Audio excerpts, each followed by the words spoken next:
नमस्कार दोस्तों, जय श्री राम। भारत आत्मनिर्भर बनना चाहता है, चीन आत्मनिर्भर है। भारत में आत्मनिर्भरता की बात करने पर चीन की तुलना करके किसी तरह से भारत को नीचा दिखा के भारत का मखौल उड़ाया जाता है। उन भारतीयों का मजाक उड़ाया जाता है जो चाहते हैं कि भारत में बदलाव हो और भारत आत्मनिर्भर बने। ये भारत और चीन के बीच का फर्क समझिए। एक सेगमेंट है जो चीन को भारत में बताता है हर बार कि भाई आप चीन बन ही नहीं सकते, क्योंकि उन्होंने गुलामी से आजादी नहीं पाई है मानसिक रूप से। तो भारत में बैठे हुए उन चीनी ड्रैगन सर्पों का आज हम विश्लेषण करेंगे। गलतफहमी पालो, दुश्मन पालो, दोस्त पालो, मगर सांप मत पालो। सांप पालतू नहीं होता, वो डसने की उसकी आदत है लोगों को, वो डसेगा, वो उसकी फितरत है। फितरत जिसको उर्दू में कहते हैं ना, आदत फितरत, वो है उसकी। तो क्या करेगा? वो डसेगा। इसी तरह से जो भारत में बैठे हुए चीनी सांप हैं वो तुमको डसेंगे। बीसीसीआई कहता है कि हम वीवो आईपीएल नहीं हटा सकते, वीवो ही स्पॉन्सर रहेगा। आप आत्मनिर्भरता की बात करते हैं, भारत में बैठे हुए लोगों को पहचानिए। मैं ऐसा नहीं है मैं क्रिकेट के खिलाफ हूं, मैं खुद क्रिकेट का कभी बहुत बड़ा फैन था। ऐसा फैन था जबरा कि सचिन को क्रिकेट खेलते हुए देखने के लिए मैं मां से यह प्रॉमिस करता था कि जब तक सचिन खेलेगा मैं नहीं पढ़ूंगा। सचिन जल्दी आउट हो गया तो तुम्हारी किस्मत, सचिन लंबा खेला तो मेरी किस्मत।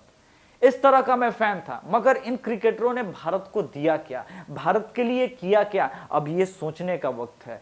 जब इतने बड़े लार्ज स्केल पे चीन के सामान को बायकॉट करने का मुहिम चल रहा है, तो यहां बीसीसीआई कहता है कि हम नहीं करेंगे बायकॉट। भाई क्या करोगे? रवीश कुमार प्राइम टाइम में आके कहते हैं कि भाई चीन ने माना 20 सैनिकों को मारा, मगर युद्ध जैसे हालात नहीं बनाने चाहिए, युद्ध नहीं करने चाहिए। तो भैया चीन के साथ युद्ध भी नहीं करना है, और चीन अगर आपकी जमीन हड़पे तो उसको रोकना भी है। ये दोनों कैसे चलेगा? और आपको चीन के सामान को बायकॉट भी नहीं करना है।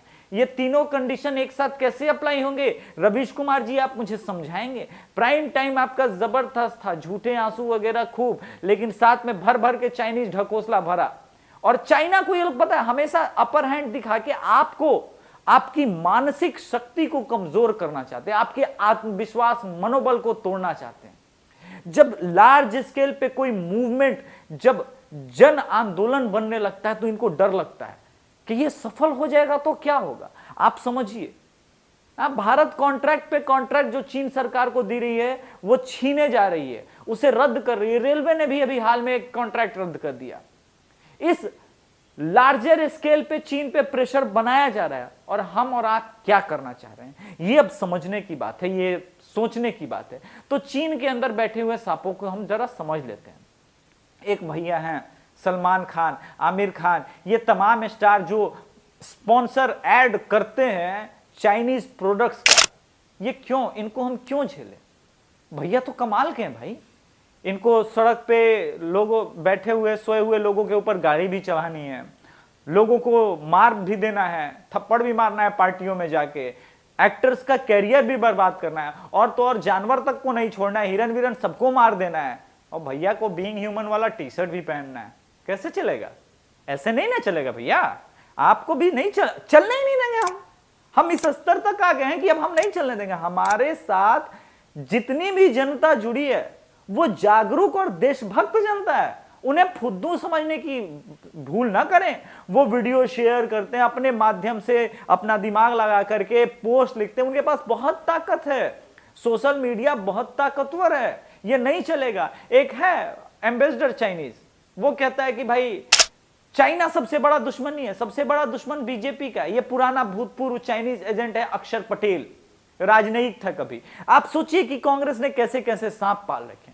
कैसे चलेगा भैया? आप आपस में संधि भी कर लेंगे, एक दूसरे के खिलाफ बोलेंगे भी नहीं। यहां बीजेपी को उल्टा ब्लेम करेंगे कि भाई आपके जवानों ने हथियार रखे थे तो गोलियां क्यों नहीं चलाई, और आप संधि भी कर लेंगे कि एक दूसरे पे गोली नहीं चलाना है। पार्टी टू पार्टी संधि कर लेंगे कि हम चीन का आलोचना नहीं करेंगे भैया, और यहां बीजेपी पे चढ़े जा रहे हैं। ऐसा कैसे चलेगा?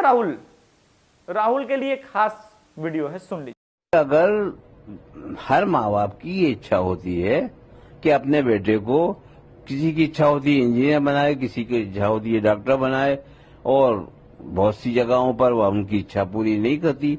लड़का इस लायक ही नहीं होता है कि मार मार के उसको डॉक्टर बना दे, मार मार कर उसको इंजीनियर बना दे। तो मैंने कहा आपकी भी इच्छा अगर होगी थी कि लड़के को नेता बनाए, तो 10 साल का आपको टाइम मिल गया। 10 साल में आप उसको नेता नहीं बना सकें, 10 साल में आप उसको बोलना नहीं सिखा सकें, 10 साल में उसकी राजनीतिक सोच नहीं बन पाई है, वो वैसा का वैसा। अब वो हम तो थक गए सुन सुन के। कोई उसे पप्पू बोलता है, कोई उसे मंद बालिक बुद्धि का बालक बोलता है।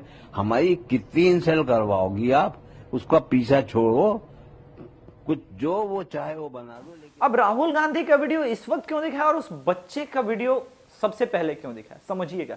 उस बच्चे के दिमाग को समझिए। इस वक्त वो जाट नहीं है, राजपूत नहीं है, यादव नहीं है, कायस्थ नहीं है, पंडित भूमियार कुछ नहीं है। वो सिर्फ एक हिंदुस्तानी बच्चा है। उसके अंदर ये ठूस ठूस के ना तो लेफ्टिस्ट अवधारणा भरी गई है, ना हिंदुस्तानी की अवधारणा भरी गई है, ना अभी उसके अंदर नेशनलिज्म भी परोसा गया। ऐसा कुछ परोसा नहीं है, वो कच्ची मिट्टी है। वो देखा कि चलो चाइना गलत कर रहा है, पाकिस्तान गलत कर रहा है, मुंह से जो बिहारी टोन में है और बिहारी खून में होता है वो बोला। अब आप समझिए इस चीज को, क्योंकि हम जब एक छोटा बच्चा अपने जवान की लाश आते हुए देखेगा तो उसके सीने पे क्या गुजरेगी।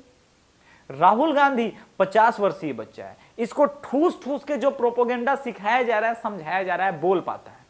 और अगर कुछ नहीं बोल पाता तो मोबाइल देखता है संसद भवन में कि कुछ मैसेज आया क्या, कुछ बोलना है। ये लोग जो है ये सांप से खतरनाक ज्यादा है। ये आपको डसेंगे, ये पूरे देश को डस लेंगे, ये पूरे देश पे कलंक हैं। इनको ऐसे, और आप समझिए इनके एक लार्ज स्केल पे सपोर्टर हैं। आप देखिए टाइम इंडिया टुडे मैगजीन है, 15-20 बार तो राहुल गांधी के अलग अलग फोटोज को फ्रंट पेज पे डाल के प्रमोट कर चुकी है। अरे भाई कितना प्रमोट करोगे, कितना प्रमोट करोगे, नहीं चलेगा ये सिक्का। समझ कहे नहीं रहे हो, इसकी औकात नहीं है कि ये घोड़ों की रेस में दौड़ सके, ये जीतेगा नहीं। समझो, चाहे कुछ भी कर लो। आम जनता, भारत की आम जनता जागरूक हो रही है। ये लोग कहते हैं ना कि बीजेपी क्यों चुनाव बार बार जी रही है, अरे यार ईवीएम हैक हो गया। तुम कांड ऐसे करते हो कि ईवीएम हैक हो जाता है, ये लोग वोट कर जाते हैं ईवीएम में, कहते नहीं यार राहुल तो नहीं चलेगा। तुम जो ये डायनेस्ट को बिठा करके माथे पे जबरदस्ती बोल रहे हो ना कि राजा का बेटा है, राजा बनेगा, राजा पैदा हुआ है, राजा ही बनेगा, वो चल नहीं पा रहा है। आप समझ रहे हो, वो चलेगा नहीं। ना तो प्रियंका वाड्रा चलेगी, न राहुल वाड्रा, फिरोज खान पता नहीं क्या नाम है वो चलेगा, विंची कुछ करके नाम है ना जी, राहुल विंची, वो भी नहीं चलेगा, चलेगा ही नहीं। क्योंकि देश का माहौल बदल गया है। जिस तरह से चाइना के प्रति रोष है, ऐसे में जो तमाम लेफ्टिस्ट न्यूज एंकर हैं उनका स्टाइल आप फॉलो कीजिए दोस्तों। आप ये मेरे भरोसे मत रहिए कि अभिषेक तिवारी भैया आएंगे, स्क्रीनशॉट दिखाएंगे, ये बोला हम बताएंगे, नहीं। आप थोड़ा खुद अब मेहनत करना चालू कीजिए, गूगल पे जाइए और देखिए जरा उनको कि उनके आर्टिकल्स में कैसे प्रोपोगेंडा भर भर के दिए जाते हैं। जबकि वास्तविकता यह है कि कभी भी 101 कॉम्पैक्ट में 1962 के बाद चाइना हम पे भारी नहीं पड़ा। उसके सैनिकों ने वियतनाम जैसे देश के आगे घुटने टेक दिए। क्या हमारा आप ये कहना चाहते हो कि हमारा सैन्य बल, हमारे सैनिकों की क्षमता जो है इन वियतनाम वालों से भी छोटा है? ताइवान उसको आंखें दिखा रहा है और खुद चाइना का मुख्य पत्र यह कह रहा है कि अगर चीन के साथ भारत युद्ध करता है तो उसको नेपाल और पाकिस्तान से भी युद्ध करना पड़ता है।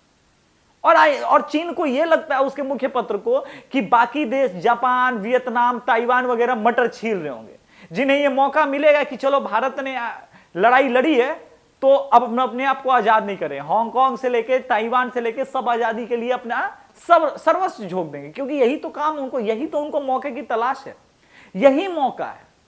चीन के साथ मैं किसी भी तरह की बातचीत के खिलाफ हूं, क्योंकि ये सांप है, ड्रैगन है, इसको मारना जरूरी है। और भारत के अंदर बैठे हुए जितने चाइनीज सपोले हैं उनका फन कुचलना जरूरी है। तो मेरा प्रोटेस्ट अब बीसीसीआई के खिलाफ भी है। आप लोग स्वयं बीसीसीआई वालों को टैग कीजिए, ट्वीट कीजिए, फेसबुक पे मुहिम चलाइए कि नहीं चलने देंगे चाइनीज प्रोडक्ट का स्पॉन्सरशिप। वीवो, आईपीएल हो, घंटा हो, मूंगफली हो, हमें फर्क नहीं पड़ता है। अब विरोध का तरीका बदलना है, स्ट्रैटेजी बदलनी है।